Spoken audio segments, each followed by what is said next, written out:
ग्रंथाची फलप्राप्ती आहे. यात तुमचं जीवन हेच फलद्रूप आहे, तुमचं जीवन हेच फळ आहे.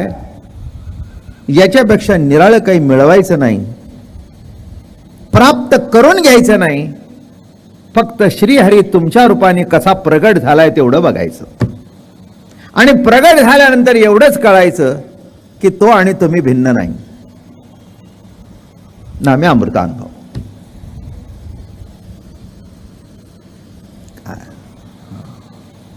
गीता सुद्धा सांगते फळाची अपेक्षा करू नकोस. बरं गमतीच आहे बघ. फळाची अपेक्षा करू नको गीता सांगते. मग अर्जुनाला लढाया का लावला?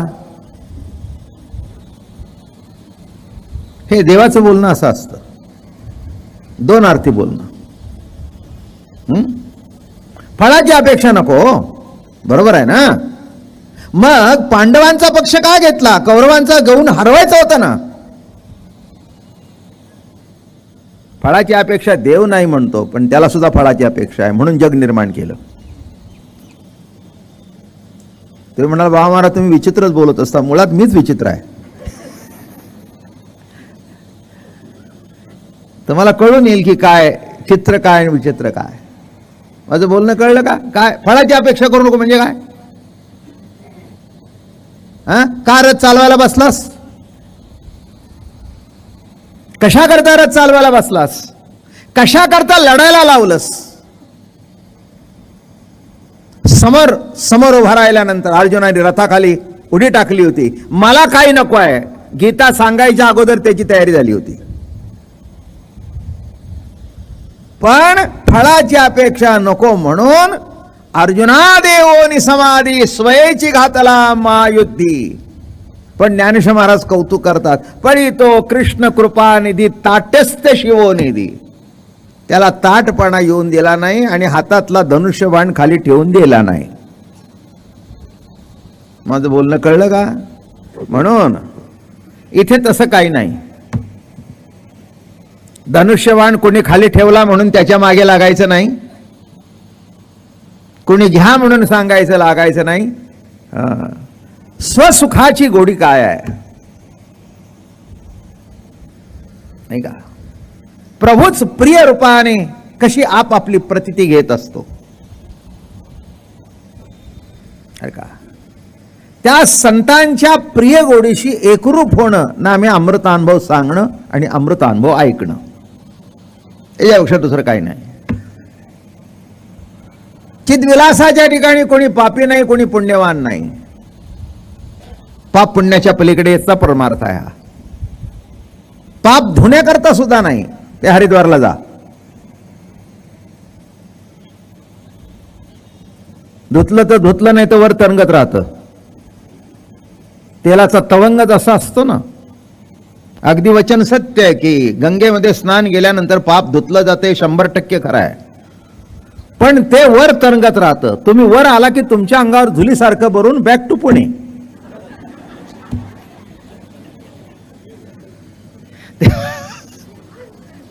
तेलाचा तवंग कसा असतो, वर तरंगत राखतो ना. सध्या बघा काय झाले त्या तवंगाने, बरोबर आहे ना? तुम्ही उठला की वर आला अंगावर. ते तुम्हाला सोडून जात नाही. म्हणून माणसं पाप धुण्याकरता जातात. तसं इथे पाप बीप काही धुवायचं नाही, आपल्याला काही करायचं नाही. श्रीहरीच्या स्वगोडीशी एकरूप होणं नामे अमृतानुभव. आणि म्हणून महाराज काल सुटता सुटता प्रवचन इथे आलं, सखा शब्द वापरला गुरुला. तू कोण आहेस? माझा सखा आहेस. सद्गुरुनाथ हे सखे आहेत नाही का? आणि म्हणून त्याच्यातून कालचं थोडंसं निरूपणाचा भाग चालू होता. मित्र कोण, जीवलक कोण नाही का? मी पंढरीला व्याख्या करत असतो बरं का. यात्रेकरी कोण, जत्रेकरी कोण, वारकरी कोण नाही का? यात्रा करायला येतात ते पाप बीप धुवायला येतात. जत्रेकरी कोण, बोकड कापायला येतात. प्रत्येक गावाला जत्रा भरलेली असते. आमच्याकडे आता जत्रा भरली काय नाही महाराज, 1000-2000 कापलं जातात. बरं ठीक आहे, चांगला आहे. जत्रा, यात्रा आणि वारी. वारी म्हणजे सख्याचं सगुण दर्शन, बस. सख्याला भेटणं. तो आम्हाला भेटण्याकरता निर्गुण निराकार होता, तो सगुण साकार झाला. आपली स्वगोडी भोगणे असतो, म्हणून त्याला भेटणं, त्या आनंद भोगणं. देव भेटण्याकरता वारी नाही, देवाला बरोबर घेऊनच देवाची वारी आहे. माझं बोलणं कळलं? मुलाला कडेवर घेऊनच मुलाच्या शाळेत जाणे. दृष्टांत कळला का? काय म्हटलं? मुलाला कडेवर घेऊन मुलाच्या शाळेत. तसं या ठिकाणी मोठं कौतुक आहे अमृतानुभवाचं. आणि शब्द वापरला, किंबहुना या भाका द्वैताची जेथे उपयोगा फेडोनी स्वसखा श्री गुरु वंदिला. माझे श्री गुरु कोण आहेत? सखा आहे, सखा. आणि म्हणून सख्याची व्याख्या करताना काल मित्र सांगता सांगता आपण प्रवचन आटपलं. ज्याच्याबरोबर सिनेमा बघावासा वाटतो, त्याच्याबरोबर भजी खावीशी वाटतात, बरं का. कुठच्या तरी गार्डनच्या कट्ट्यावर बसून गप्पा माराविषयी वाटतात, टिंगल टवाळी कराविषयी वाटते. असा जो तो मित्र कालांतराने बदलत जातात, संपत जातात. आयुष्यात कितीतरी येतात आणि कितीतरी जातात. मी शाळा सोडली आणि पुन्हा शाळेतला एकही मित्र मला पुन्हा आजपर्यंत भेटला नाही. आता त्यातले किती वर गेले आणि किती खाली शिल्लक राहिले कोणाला माहिती. आश्चर्य सांगतो मी. कधीही असं चुकून सुद्धा कधी गाडीत कोणी भेटलाय किंवा काही काही काही पत्ता नाही. शाळा सुटली, मित्र संपले, तेवढ्यापुरते मित्र असतात. मग ओघाओघामध्ये जमलेले मित्र निराळे, बरं का, जास्ती वाढवत नाही विषय. मग त्यातल्या त्यात मित्रामध्ये एखादा जिवलग असतो.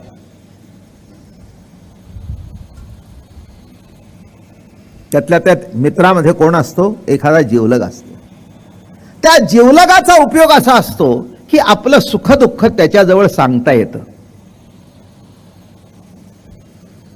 काय एक लक्षात ठेवा, माणसाला कुठेतरी आपलं मन उघडं करायला जागा लागते. हे तुम्ही पक्क लक्षात ठेवा. काय मग कदाचित बायको सखा असेल, नवरा सखा असेल, मित्र सखा असेल, मेवणा सखा असेल, भाऊ सखा असेल, बहीण सखा असेल, कोण सखा असेल हे सांगता येत. पण त्याच्याजवळ सांगितल्याशिवाय, मन हलकं केल्याशिवाय बरं वाटत नाही. काय वामनराव आले ऑफिसला, गोविंदरावनी बघितलं का हा चेहरा अगदी उतरलेला दिसतोय. काय ना बोलणारच होतो मला. काय तुम्हाला सांगू, सध्या सोयऱ्यांनी त्रास दिलाय. नोकरी लागली चांगली, पगार वाढला, तेव्हापासून प्रत्येक जण मागायला येतं. आज आमच्याकडचा आला की उद्या तिच्याकडचा आला. आता कुणाला बोलावं आणि कुणाला सांगावं? माझं बोलणं कळलं का? किंवा आज वा काय सांगू तुला, आज बायकोचं माझं खडाजंगीचं भांडण झालं. आता हे गावात सांगण्यासारख्या गोष्टी नसतात किंवा कपाळावर पाटी लावून जायची नसते. पण असा कोणतरी एक मित्र असतो की आज भांडण झालं रे, तरीच म्हटलं आज डबा दिसत नाही, तरीच म्हटलं आज खातात काय डबा दिसत नाही.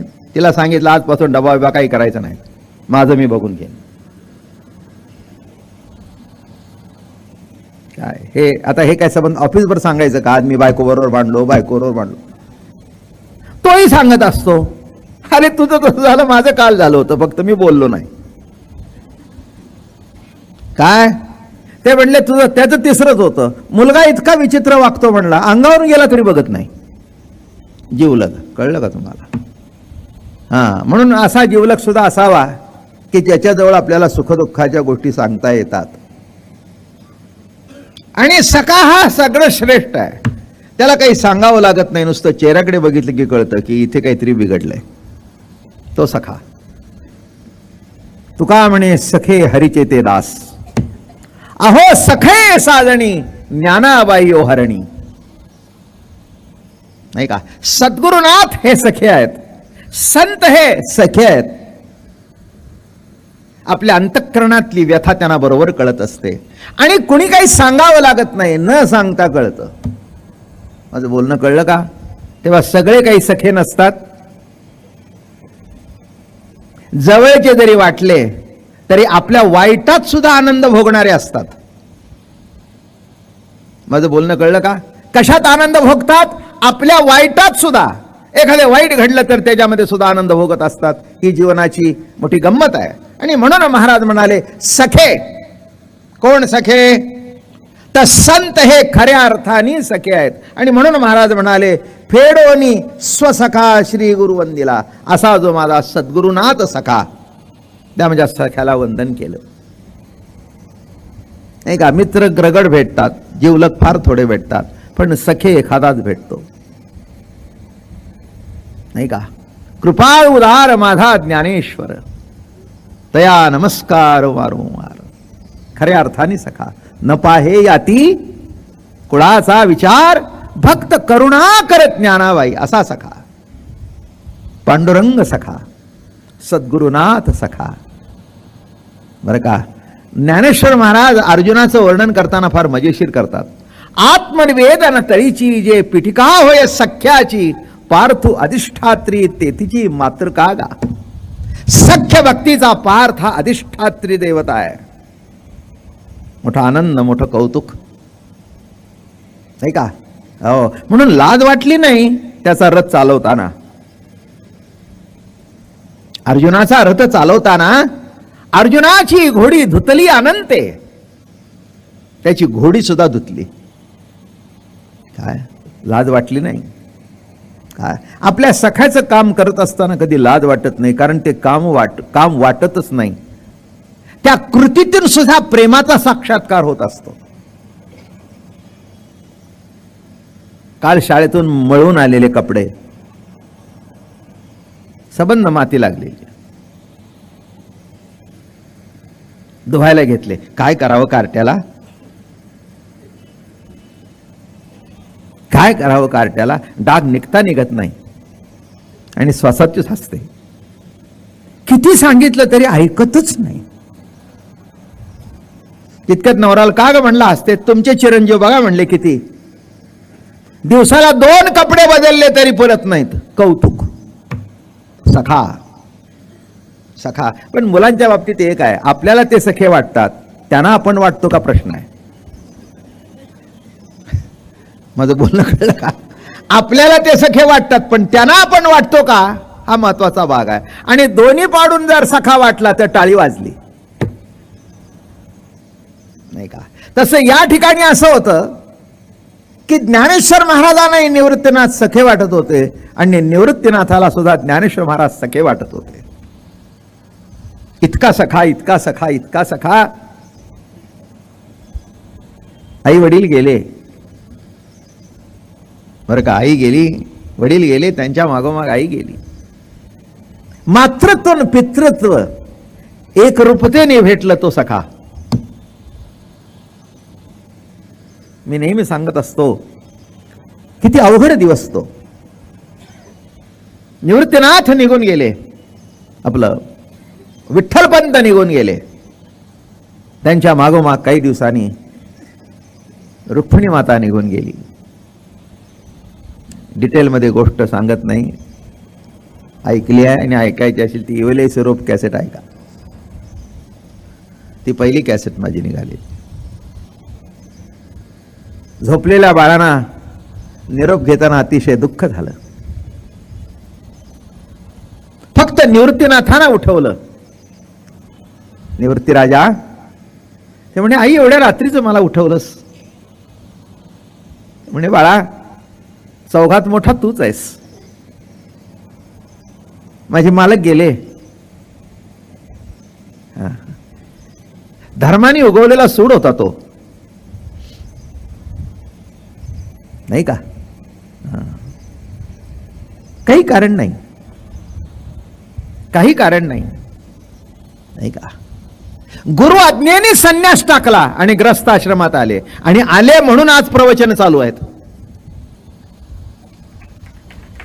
कळलं का? आले म्हणून लाखो लोकांचा उद्धार झाला. आज वारकरी संप्रदायाच्या परंपरेमध्ये 20-25 हजार कीर्तनकार, निरूपणकार तयार झाले. हे संन्यास टाकून पुन्हा ग्रस्ताश्रमात आले, ही त्याची फलश्रुती आहे, सद्गुरुनाथाचा आशीर्वाद आहे. म्हणून या संप्रदायाला सद्गुरूचा आशीर्वाद प्राप्त झाला, त्याच्या आज्ञेने घडलं. बरोबर आहे ना. मग ही 4 भावंड झाली, मुलं झाली सुंदर. आणि विठ्ठल पंतांच्या मागे जाताना एक एक दिवस आईसाहेबांनी दुःखाने काढला. काय असतं, मुलं किती जरी असली तर शेवटी पती पत्नी मधलं सख्य हे अतूट असायला पाहिजे. असतं असं म्हटलं नाही मी, असायला पाहिजे असं म्हटलं. बरं का. दोघांनाही असं वाटलं पाहिजे की एकाशिवाय एक असू नये. हा सुद्धा अमृतानुभव आहे नाही का. जीवशिवाचं ऐक्य कळणं, सद्गुरु शिष्याचं ऐक्य कळणं आणि पती पत्नीतलं संसारातलं ऐक्य